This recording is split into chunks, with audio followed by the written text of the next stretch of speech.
As Giebler forces begin to invade, Ellie manages to spot Faye and his companions caught up in it. Somehow. As they're way down there and she's up on an airship. She has really good eyes? This, though, leads to the rest of Ellie's unit catching on and attacking Faye because of reasons, resulting in another series of boss battles. I agree. This here is just basically a boss battle to have a boss battle. Rico eventually gets his butt in gear and backs us up, while Satan leads an evacuation of the smaller districts, allowing Faye the free chance to try and convince Ellie once more that what she's doing is wrong, which she admits she knows, but doesn't feel she has any other options without giving up everything she does have, and the lives of her family back home. Their chains preventing her from having the freedom of choice Faye has. But honestly, that sounds more like excuses than anything. Which Faye puts into context when he forces her to look, in person, at the destruction Giebler is bringing for their petty excuse of order.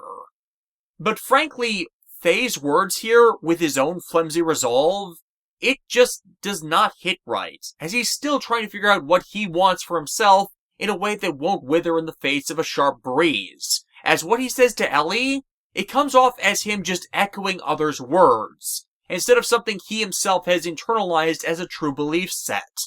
So it doesn't hit the right way, more like a bargain basement redux of Kira Yamato, as frankly, Kira is a much better interpretation of this characterization. But hey, it gets Ellie on board for reconsidering her path. At this point, it's just fear of Giebler's elite soldiers, such as the element Domina, holding her back from embracing her path, even though she's already been marked for execution for her hesitation. Domina's own gear, by the way, is the prior carrier ship itself, which seems like a bit of poor planning with its actual design. It's basically an unremarkable fight with units fully upgraded, as well as using the booster command to speed your turn rate up at the cost of more fuel, if only just to get in a word edgewise between her attacks. With Domina taken out, her ship falls from the sky, Faye and Rico working together to make sure it avoids the city's central reactors with its crash to save the lives of everyone that's left. Ellie herself coming to help at the last moment, because watching them struggle to change a fated ending, one that she's been shown by them defeating Domina can be overcome with a little help, it's enough for her to at least try. With her guiding the ship to avoid even the residential areas, though potentially at the cost of herself. Now, here's again an example of the game's making things unnecessarily convoluted when had things been staged differently, it would have led to an easier answering of questions. What I'm referring to being that Ellie is literally staying in front of the ship to the very moment it crashes, Faye yelling at her to escape, only for a flash of light to happen and, at the last moment, another gear appearing to pull her away. The presumption from the story is this is Faye's stress levels triggering id to wake up, converting the Weltall into its super mode, and use its power to guide the ship out to save Ellie before Faye reverts back to normal. That would be a logical plot progression from the prior points we have seen. The problem with stating that is, from the scenes in that doesn't look like the Weltall super mode, and if it is, the staging is so terrible that it legitimately looks like it could be a different mech entirely, as the color saturation of the scene makes it so that everything is red, so you don't have a true visual indication that that is happening. So for all an audience paying attention could tell you, it could as much be Graf's Alpha Weltall that did it, because the physical profile of that mech just as, if not more, matches the one we are allowed to see. And since Graf originated from Faye's prior Lacan incarnation, and Ellie is the reincarnation of their lover, Graf acting to save her as much makes sense as Faye awakening his superpowered evil side. But the red lighting for the scene obfuscates whether it is one or the other for no explicable reason, and one that undermines the ongoing stories about them.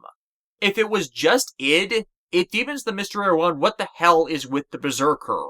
If it's Graf, which is my view, it's seen as encouraging the one he is targeting to continue his growth and betterment, as losing someone like this could lead to his permanent devastation. this can be made to work either way, if the scene were just clear about which path it was. For when one obfuscates the details we are given, it makes us too focused on figuring out which one it was to then focus on the question why behind them, which is more essential speculation. Regardless, with everything in chaos from the attack, now is the time to get out of the country. Hammer bringing word of a secret airship in an underground hangar at a facility Ellie previously infiltrated back when Kislev was playing part in the War Arbiter deception. The irony to the scripting of this is the facility they need to go to is not actually in the facility they are in, but north of it, requiring a bit of overworld map travel, which honestly is needed at this point, if only to allow Ellie a chance to level up now that she's a party member again.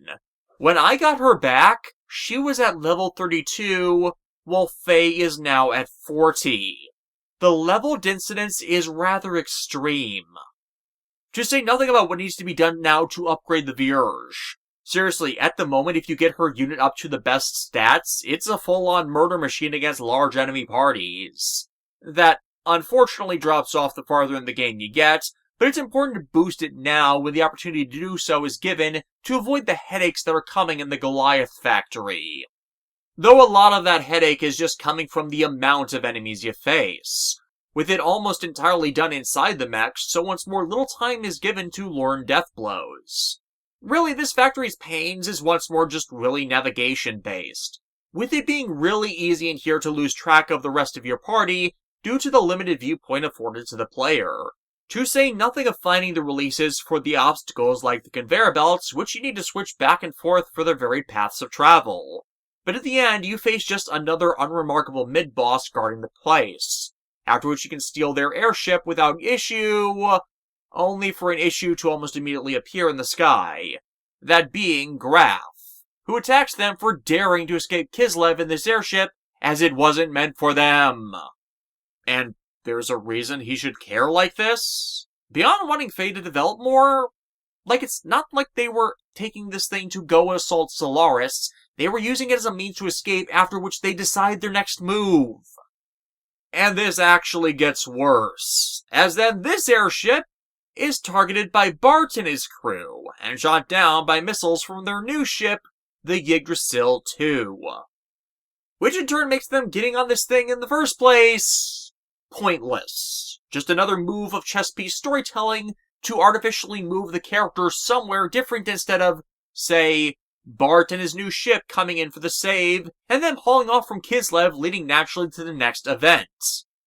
Because what Bart does in shooting down this ship does not in turn lead to that next natural story event, but yet another diversion, with Graf coming to Ramses and Miang to tell them where Faye is, and that Faye, i.e. id, is responsible for Ramses' prior trauma to drive them into conflict, alongside once more seeing a bit of the longer narrative by Graf and Miang having a more private conversation about what both of them actually want Faye for. But this is all something that could have been handled as another part of the plot from their escape from Kislev that would lead to the Bart save instead of another dungeon whose entire purpose was rendered narratively meaningless. Hell, doing it that way would resolve everything from where we end up to shortcut the locations we go to, as while half the team is picked up by Bart, Faye and Ellie somehow are isolated from them, until after seeing a UFO in the sky, end up rescued by residents of the floating city ship of Thames, which only really serves as a time sink for a bit of side questing and minigames, and otherwise doesn't serve any significant narrative purpose. The most it does is act as another lead-in to everything with Ethos and their efforts to salvage the lost technology of the original ship for use in reviving Deus from the depths of the ocean since, well, Thames? Or is it supposed to be pronounced Thames, like the river that runs through London? They're spelled the same way. Regardless, the city ship is one big salvage operation, and they don't get involved in any conflicts. But again, I don't get why this was scripted this way to include it, beyond filling what some might consider a plot hole about salvaging wreckage from the sea to uncover the lost hidden history of humanity if they didn't. 'Cause right after we talked to the captain, the ship gets attacked. We meet back up with the crew of the Yggdrasil, and a bunch more battles against Ramses' minions happen, with a lot of them having the same self-contradicting logic as the rest of them. Domina, the actual current leader of the elements under Ramses, saying that they know that the lambs of the ground and the chosen of Abel have no difference beyond ability, but that ability difference is why they have the right to slaughter them, despite them never having been given any chance to show their capabilities, or the skill sets being valuable in different pursuits than just war. If you're a soldier, you need food, and you need someone whose skill set is to be good at growing food to be eaten.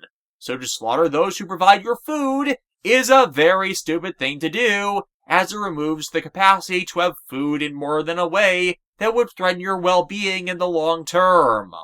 Oh, and yes, that is a plot point for later. Why would you ask? Though before we move on, I just hate the use of wise to describe the Solarians here, as it's an argument of strong versus weak, and wise is substituted in here for strong. But there is nothing wise about senselessly doing harm to those who have done nothing to you, as that will only engender ill will and conflict where none need exist, until inevitably you will end up with nothing but self-inflicted wounds. Violence is not strength, and compassion is not weakness. I mean, it is more evidence that the Solarians are mostly too far gone to reason with regarding this indoctrination, but this warped logic is just so easy to point out the failures of, even in universe.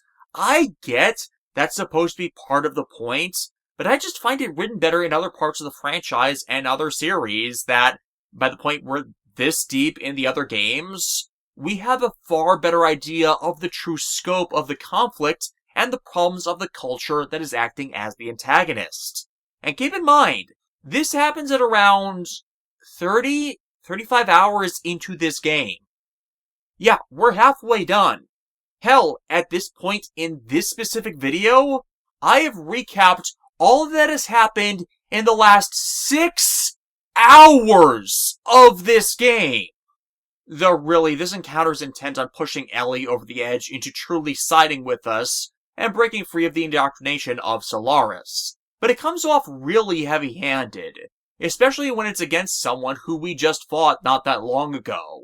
This frankly would have been better delivered by Ramses and Miang, since that is the next boss encounter we have right after this, after a significant number of cutscenes and dialogue occur, alongside the end of this battle with Domina having Ellie taken in it, only for Ellie to return on her own, with just a heavy dose of brainwashing to attempt to sabotage the ship that, like this entire arc of the game, feels pointless as it's simply resolved and has no real impact on the story.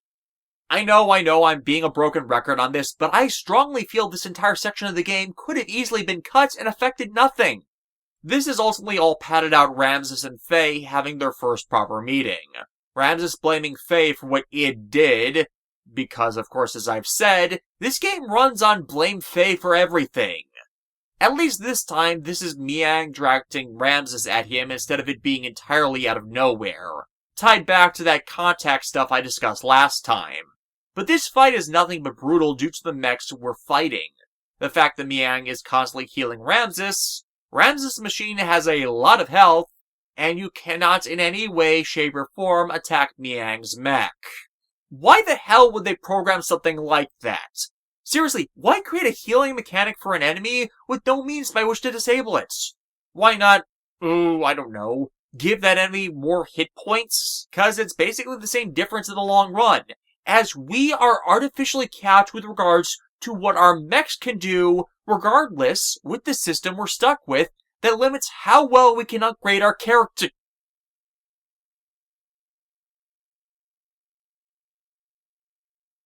Son of a bitch, the mech upgrades in this game are equivalent to Final Fantasy XIII's Crystarium system.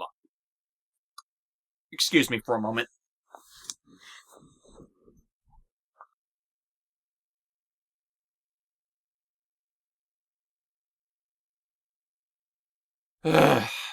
Eventually, though, since this fight takes place underwater, Ramses does enough critical damage to Faye while trying to get revenge on him that the cockpit becomes damaged, the cracks in it flooding it and leading him to almost drown.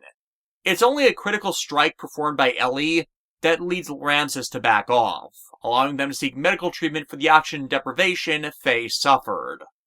Though let's face it, with the brain damage Faye already suffered from his varied tortures and traumas, it's not like it could get that much worse. The only group with the medical capabilities to do that, though, are the Ethos faction, which, as I said, is a problem in and of itself, considering, again, they're a cult that serves Deus. Though an offshoot of them might be their best way to resolve the problem, referred to as the Etones. The Etones specialize in hunting down monsters known as wells. Remember that red drum monster from last video? Well, that was a well. And fortunately, a member of the Etones has recently come to the ship because a lot of wells somehow keep sneaking on board and are found on the various wreckages that the ship dredges up. Yeah, skipping ahead a bit. The wells are actually monsters genetically engineered by the Ethos, intended to be replacement bodies, or rather replacement parts, for Deus. They release them on the unsuspecting populace to give the Ethos a credible threat behind which to rally people to their religion, as clearly only the unpure could generate such monsters from their own. The persecution Rico experienced? Yeah, it's believed that mutated demi-humans such as him are behind, or a sign of what creates them, instead of the actual genetic experiments Ethos, actually Solaris, caused.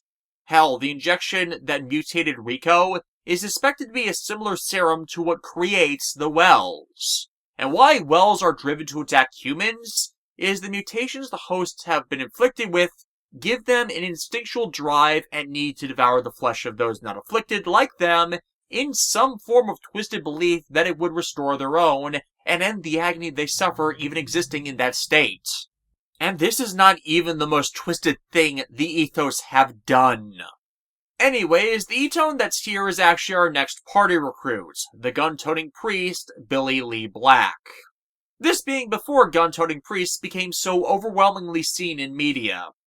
Billy himself is a right stick in the mud, having come to the ship because he was after his father, Jesse, who was absent when the Wells attacked their family.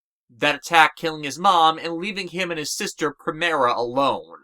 While Jesse has been trying to be a better father ever since, and him knowing Satan makes it clear that he has a connection to efforts to subvert Deus and Solaris, the trauma Billy experienced from the Wells massacre led him to join the Well Extermination Unit.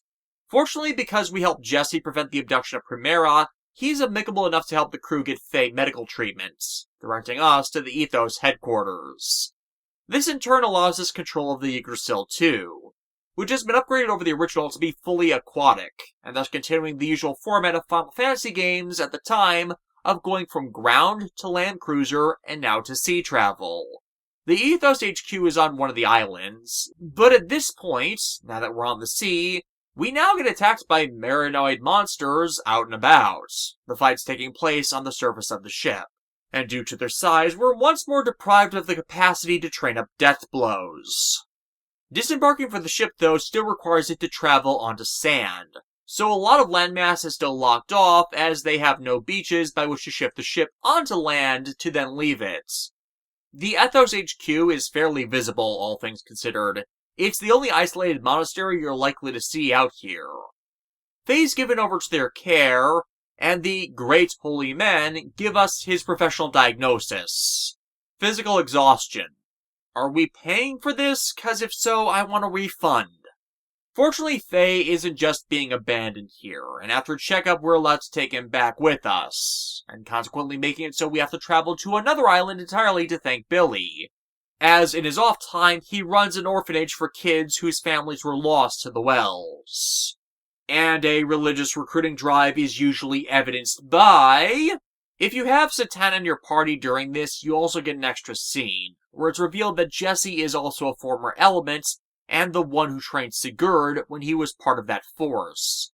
But the loss of Jesse's wife and the trauma his children experienced are why he broke off from them. And from that, it can be presumed why there is such a divide between father and son, as Billy truly believes in the lies of ethos due to this drive to exterminate the Wells, while Jesse knows that Solaris is responsible for the creation of the Wells, and consequently the tragedy they experienced in the first place, and wants Billy to quit serving them. Why he doesn't tell his son about this outright is not explained, and is a mistake Xenosaga later repeats, for even less of a justification than Xenogears has, where here, you can easily say Billy would not believe Jesse, as it can be presumed with how they act around each other, where Billy refuses to let him get a word in edgewise, to the point of not even believing that Jesse actually is his father. But further exposition on such is diverted when a report of an out-of-control ship nearby is evidenced to have been the victim of a well attack, which spurs Billy into action. The irony of that being that before we learned the ship was infested with wells, the rest of the group had already been informed of the ship, and Billy had no care or concern for its wild, aimless drifting. Coupled with him being antagonistic with Sigurd and his disdain for his dad after all these years, well, Billy's a complete and utter ass, especially in context to what we learn later. For the man that saved Billy and Primera from the wells, Bishop Isaac Stone, yeah, he's the one who sent the wells after them in the first place, as Ethos has the capacity to control, or at least direct, the wells' aggression. Stone was a lifelong rival of Jesse's for the same position in Solaris that Jesse eventually rose to, including sharing a love of Jesse's eventual wife, Rachel. But Rachel choosing Jesse and them going to live on the surface to raise their children was the step too far. Thus his revenge was to sick the wells on them, and deliberately ordered them to murder Rachel to traumatize her children, then turned them into his own with the indoctrination of the church and the goodwill engendered to them by saving them, and blaming their father for their loss, while Jesse himself was away defending the country of Shavat from an attack on them by Solaris, which Stone was well aware of due to Ethos just being a division of Solaris. And thus Billy, as an Etone, is serving the very man who murdered his mother, who has the capacity to control the wells at will, meaning his job is meaningless as it's to solely clean up attacks the Ethos are perpetrating and covering up their malice. I ended up getting spoiled about this, and for the rest of the game I had a hard time taking anything Billy says against Jesse as anything other than blind, deliberate ignorance of the truth that he refuses to hear. And I'm not a fan of characters like that. Why do you think I bashed Suzaku from Code Geass so much? Which isn't much helped by Billy's equipment. To properly supply Billy, you need to have him have the right type of ammo for his guns, which are depleted down over time as you fight with him. This makes him simultaneously overpowered and also useless, since you have to buy him the ammunition that makes him effective in combat, and that ends up an unnecessary financial time sink, one easily avoided if you just don't use him. The ship they're ready to kill the infestation of monsters, incidentally, is one massive catch-up mechanic for all the other characters, both the new ones and those that haven't had a chance to be in the party for a while. It's justified narratively, though, by all this stuff with Billy's backstory and giving evidence to his drive, so that isn't a big deal. But it further spotlights just how pointless the last section of the game was. Hell, swapping their placement so the ship visit would lead to Thames as they wait for pickup would have made some semblance of sense. Anyways, the big boss Wells has turned the ship into hell, with us finding it in the back, and after an initial first round with fighting it on the ground, it gives us a view of what the eventual Deus Flesh fusion is by this Wells amalgamating with the biomatter of its thralls to give us a giant monster brawl. But wait, we never got introduced to Billy's gear, now did we? Well, about that.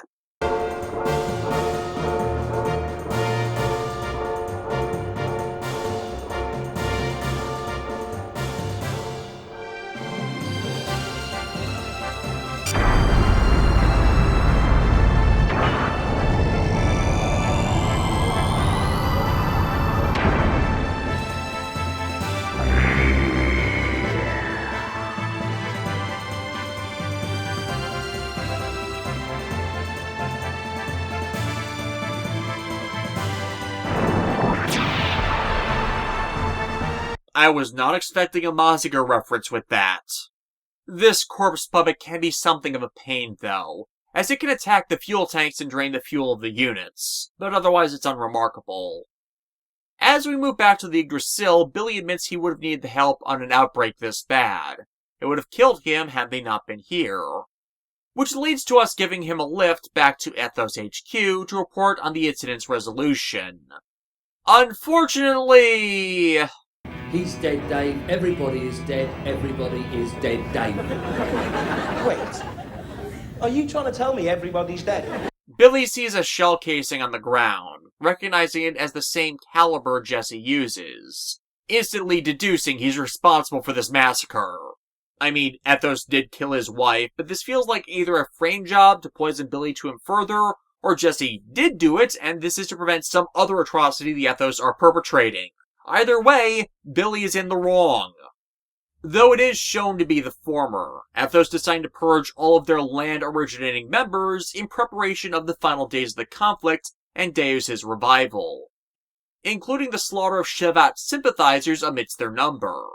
This ends up allowing Billy to see that there's a lot more wrong about Ethos than he originally believed, them finding under the church an entire Solaris facility, including a data terminal storing the information on the church's activities, and its role in feeding back logistic information from their informants, disguised as priests, in both camps to maintain the surface population's tech levels in stalemate over the years. The recent attempts to crush Kislev being for what they've discussed earlier. Kislev's leadership being onto Solaris' manipulations, and Shakan, as it turns out, being one of their planets that had delusions of grandeur, but proved himself too incompetent at warfare for them to not intervene. This all alongside reports detailing Ethos' salvage efforts to send gears and technology from the Eldritch ruins back up to Solaris. So at this point in the story, the jig about their schemes to completely exterminate all life on the planet is up to the main cast as well. The report also details the first part of a backstory connected to 500 years ago, of a war that Solaris fought against an advanced land-based civilization. It's also the same war that Faye and Ellie's previous incarnations of Lacan and Sophia were wrapped up in that caused Graf's creation. That war went so bad for them that this entire control the world and slowly whittle away their numbers scheme came to be, as it was only by chance that the Gazelle Ministry controlling everything on the planet wasn't beaten. Worse is the last thing the records detail, that the towns that Solaris has burned, yeah, they go to Ethos for care, only to be transported up to Solaris to be used in worse matters. Ones that not even Ellie knows about, as she's presumed they all become third-class citizens in service to the natural Solarians as cheap manual laborers. Gee, that sounds like a self-created mass refugee crisis, with the natural citizens blaming the third-class citizens and land dwellers for all the problems Solaris itself has created. What could that possibly sound like as political commentary on something in real life that happened, say, from our perspective, 40 years ago that applies to modern politics? To be fair, it was in a little over a decade ago from the original game maker's perspective, but the long-standing consequences of the policies of the Reagan administration are still playing out in reality as nothing's been allowed to have been done about it. Politics suck as the uninformed keep enabling the worst offenders behind why things have become awful. Though really, that does still remain one of the positives of this game. A lot of its commentary about politics and religion are still relevant even today when one is aware of where the problems in our world originate from. Billy does not want to believe it, but the newest report says they're going after Thames, for some reason, which is in connection to another ancient civilization known as Zeboim, which sunk beneath a combination of the earth and sea 4,000 years ago. This civilization's collapse wasn't actually Solaris' doing for once. Genetic damage and inbreeding from their small beginning population led the Zeboim to have short lifespans, averaging about 30 years in total. While Deus' servant did ultimately collapse them by causing a nuclear apocalypse that reduced the human population to 10% of what it had been, and destabilized the continent that Zeboim was on, so it would eventually sink, well, they were already dying by that point. More of the Zeboim civilization was supposed to be focused on in Disc 2 of this game before it had to be cut to just a narration segment due to them running out of time, and had the game gotten a direct sequel, it was supposed to be the focus of Xenogears Episode 3 of 6. But for the most part, everything connected to Zeboims just ended up, well, I don't want to say pointless as Thanes ends up feeling, but instead acts as a sign of how this world is verging on its end. Though as the team leaves to see the Zeboim ruins, Billy is confronted by some of his Etone's compatriots, who think Billy is a traitor and the one responsible for executing everyone here on Stone's orders, only to be saved by Jesse, who exposes them as Solarian agents, something Jesse had been trying to tell Billy all along, as I'd said, but Billy had refused to listen. And even now, with the evidence of such right in front of him, Billy refuses to believe the evidence that his eyes reveal to him. And his former compatriot Verlaine, who just tried to kill him, even tells him that Stone ordered this, and that this entire Athos religion is a Solarian lie. Now, this is a very long exposition drop by Verlaine about this all being a lie, and it's important, but it's also another example of the game just slamming you with dialogue for such a long period that your eyes just start to glaze over as, in this case, all of the information Verlaine is telling us had already been provided to us in the previous scene. At best, it's calling out Billy's zealot-like hypocrisy and refused to believe anyone but himself by burning down every pillar he's lived by. Immediately followed by Stone appearing and giving away the entire game I explained earlier about this all being one massive revenge scheme of his against Jesse and Rachel. The problem of this is that it is then explaining this same exposition about Athos being a lie for a third time over in a row with near identical text. Starting to see why Richard Honeywood referred to translating this game as the Project from Hell? A lot of this is unnecessary. Hell, it would have made more sense for the Verlaine character to be a boss battle, leading into Stone pulling the evil mastermind speech after the game was given away by Verlaine calling Billy a traitor.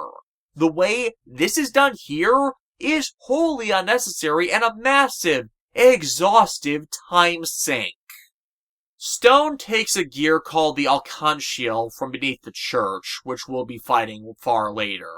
In the interim, we hit up Thames to get directions to the Zeboim ruins, only to find them under attack as, well, for taking part in the Zeboim excavation, and we need to fight them off, as well as the wells they unleash on the city ship, which really, at this point, should be where Billy should be convinced that he's in the wrong. Especially since it's the well's creator, Karelin, that is sending them out. Karelin's been mentioned earlier, but it wasn't relevant to bring him up. He is one of Solaris' chief scientists, and has artificially suspended his aging, so he's actually been around 500 years. But he's also an example of the story redundancy Xenogears suffers from, as his backstory is basically the same as Stone with Jesse and Rachel, in that he was in a love rivalry with Lacan for Sophia's affections, only for that love to be destined to never be reciprocated due to the cycle of reincarnation said lovers are trapped in. This would eventually lead him to be driven insane when in the Shavat-Solaris War of that time, Sophia was a casualty. And since Sophia was a great holy woman who believed in a benevolent god, well, Karelin decided that since there was no proof that God existed, that he would use his scientific genius to create them, thus leading to him being scooped up by Deus' servants, and his madness making him believe that Deus was a true god that needed to be restored. And thus, his various experiments to do just that, using the remaining populace of the planets that are all funneled to him via Solaris' other operations. Well, I tell a lie. We don't really fight off the attack on Thames. They deal with that on their own, consequently once more making the inclusion of this region feel pointless. But yeah, we get the directions to the Zeboim ruins, which are consequently an entire labyrinth that's difficult to navigate. A lot of the monsters down here specialize in status ailments, so any equipment that gives resistance to that is a boon, as is stocking up on the restorative items like Aquasols, as a few monsters like the Phobia creature are afflicted with the zombie status. So the fastest way to kill them is to heal them. Though Miang and Graf both chase after the group as they are aware of some dark secrets hidden there, as well as presuming that Faye and Id are about to reawaken from their recovery soon enough. So might as well speed up the process by endangering the people they care about. Again.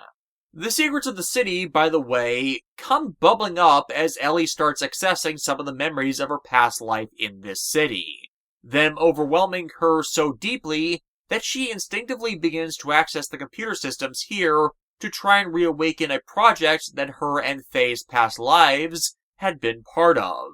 To use nanomachines to both artificially extend life, as happened with Corellin, and allow for the artificial genesis of life. And thus, this is where we are first introduced to Faye and Ellie's daughter, Emeralda.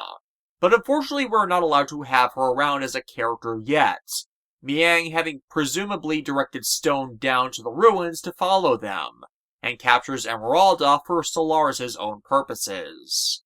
For to them, Emeralda is nothing more than a sentient nanomachine colony that can further their efforts to restore Deus to existence. Stone escapes with her, while the rest of the team is held back by two more members of the Elements team, Talon and Seraphita, who absolutely hate each other because of their own superiority complexes, believing they are better than everyone else. The irony is if you've grinded the team up to, say, level 50, their encounter is easy if you can just survive their first assault, and then focus on knocking out the pink-haired one. Worse, somehow Faye, while still asleep, is aware of what's going on. I presume it has something that has to do with his nature as the contact, or Emeralda sharing some of her past lives' genes or essence. But Solaris kidnapping her from her stasis chamber is enough to infuriate Id, him hijacking their body and driven by their past memories to save his daughter. And the reason this is bad is Id is a complete berserker, attacking everyone involved in this, including his allies, in saving her. And he has the ability to multi-attack in every turn he has. So if he attacks one character twice, it's effectively a death sentence. It is an arduous slog to try and fend him off, but eventually Khan and his wise man guys intervenes, restraining Id, but in doing so, allowing Stone to escape with Emeralda unmolested. Ironic considering, corrupt priest. Though Id escaping the Yggdrasil ends up becoming a bit of a plot hole as we find Faye and Id back in the hangar, as how the hell did they get back before us? Last we saw them, they were fighting Khan in the depths of the Zebwim ruins. While it takes a bit of time for the elevators to get back to the surface, I can't imagine Khan, or Graf for that matter, letting Id go until such a time that Stone had already escaped with Emeralda. And by that point, the rest of the cast are already on the ship. Couple that with there being security systems on the ship and the other personnel having to know if a gear launches from the ship to go anywhere, then the ultimately coming revelation that Faye and Id are the same person, well, just does not work. It's actually why I did end up confused when that reveal eventually happens, as not only does Faye look completely different as Id, as if the guy went Super Saiyan God 3 or something, then there's an assortment of circumstances like this where it's implausible to believe that they are the same person, as it directly invokes narrative contradictions, even though they are never at the same place at the same time. How the hell did Id get in and out of the ship with the well-towel without anyone noticing, as it cannot teleport? And really, you could say, oh, it can teleport, but such a concept has not exactly been introduced as something that can happen in this setting. Regardless, Stone's giving his allies more time to get away with Emeralda, using the giant Alcon shell gear I talked about a couple minutes ago to try and sink the Yggdrasil and us with it. Though there is a bit of a game design plot hole here as well, which made this whole event confusing for me. For, you all see this, right? Stone suddenly looking like the Red Skull before this encounter begins? Well, you see, that's supposed to be because of a story event that happens right before the battle starts.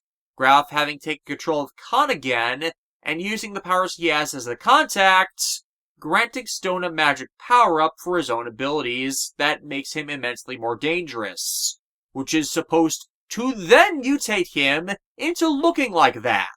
The problem, of course, being he suddenly looks like that before he is given the power-up that is supposed to transform him, which is 100% a game design and effect implementation screw-up.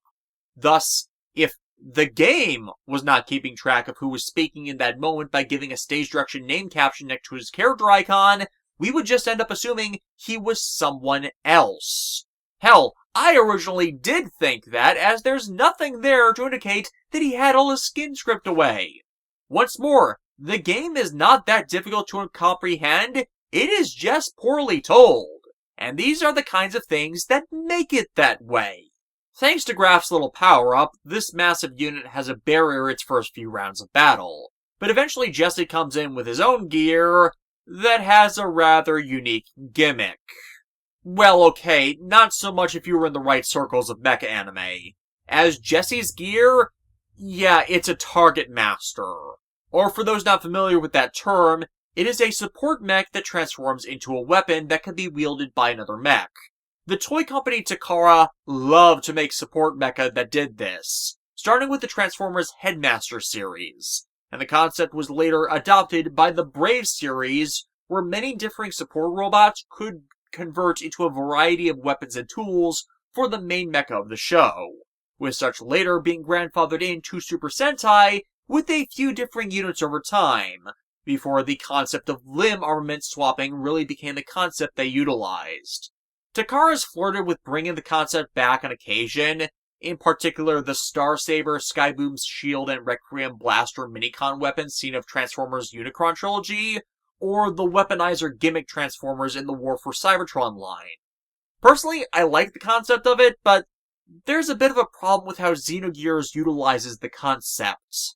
The support mecha Jesse uses converts itself into a gun that uses its pilot as the ammunition, firing them at a target and killing them, presumably using their life force as a living ether bullet capable of devastating defensive armaments like Stone's unit has been given, Jesse giving a very long, but quite good monologue as his last testament of a lesson to Billy.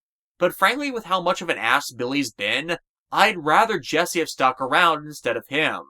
As while Billy by this point has woken up to how wrong his entire worldview was, the issue with that is the largest parts of those revelations took place when he was being sidelined as a character, going from him refusing to believe such things despite evidence that contradicted his worldview, into all but embracing that his former beliefs had been lies. And that happens because Satan is acting as the perspective character for much of this part of the story, with the story points he helps provide insight into with what he knows about the situations they are in, or otherwise Ellie taking center stage when her past memories surface. So this arc against Stone doesn't fully succeed at achieving the character arc and growth stuff it needs to. I mean, it's there if you squint, and the grand finale here tries to say it exists, with Billy paying focus to the final teachings of his about-to-sacrifice-himself dad, but it feels rather blasé about the whole event, especially with how Billy just ignores Satan's warnings about how firing that Target Master gear will kill Jesse. Though I should preface that statement with the story trying to say that Satan was not for some reason getting his communication of this information to Billy. But considering their communication systems were not damaged, and Satan is fully capable of communicating this information after Billy fires his dad at the shield, and thus appears to kill him in doing so, yeah, I don't buy it. At best, Billy once more drowned out what anyone else around him was saying until it was too late for that information to matter. I won't slander Billy by saying he deliberately acted to murder Jesse, however, as is clear by Jesse even offering this weapon gear in the first place, that Jesse was willingly sacrificing his own life to give his son a chance to survive. But the story attempting to make him innocent of manslaughter by pretending that he didn't know what he was doing until it was too late? No, I deeply disagree with that decision. Especially since they immediately after make such not matter. As, surprise! Jesse is not in fact dead. He had tinkered with the weaponizer gear beforehand to increase the strength of the ether bullet, so that the ether shield containing the pilot is strong enough for it to not be a suicide attack. And thus, as consequence, it would have been better for the growth of Billy's character for him to have been informed what the weaponizer gear would do, struggle with a decision while knowing of the cost, and Jesse to encourage him to fire as he has no regrets making that sacrifice for him. That would act as the final reconciliatory act, resolving their strained relationship. Primarily because I have seen that exact scenario played out in other media with such a situation, and know of the value it can have in relation to, and sometimes the conclusion of, storyline-long character conflicts. It looks like you lose. How dare you mock me!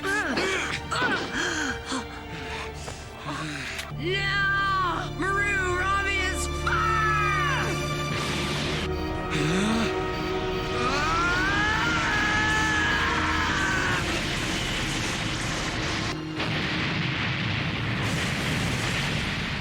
And yes, I am citing Gundam Seed again as a series that in general avoided several of the problems Xenogears had in the relation of its own tale, considering the few paralleling elements present in both of them. I mean, it's not a lot, but the few that are there I feel Seed did better. Regardless, once that barrier is down, the Alcan shell is far less of a problem as long as one keeps the party's gears healed, which is a much easier task at this point in the game, as several of the units now have healing abilities. Especially as mechs that hit 0 HP cannot be revived from being knocked out. The opposing machine only has 2 attacks, one that halves your unit's HP, and the other which damages units with the status damage causing attack seal, which there is an equipment part you can put on the units called seal armor that dampens that damage immensely. I wouldn't recommend keeping it on though, as all that equipment is them tying live seals to the bodies of their units. What, you can't tell me that didn't pop into some of your heads. This setting is twisted enough as it is for that to be a viable thing to see done in it. But Jesse reveals that a lot of the reason why he's been distant over the years has been his own search for a girl that was the daughter of a Solarian researcher, that he believes can provide the evidence to everyone of Solaris' crimes, even to the people of Solaris itself. It's why he attempted to intervene in Solaris' actions against Servat years ago. But even he's not been to Shevat himself to try and look for her. Fortunately, a Shevat member we rescued from Ethos' HQ earlier has recovered enough to offer to show them the way to the hidden city, which requires them to reach a location known as Babel Tower. Oh great, and with characters riding a cycle of reincarnation in this game, you just know Fine's around building a gun that's going to blow up the moon. And I doubt there's some song-powered magical girls around to fight her in this universe. But yes, to try and truly rally the people against the forces of Deus, it is time to try climbing a tower that was originally named after an affront to God. Appropriate, isn't it?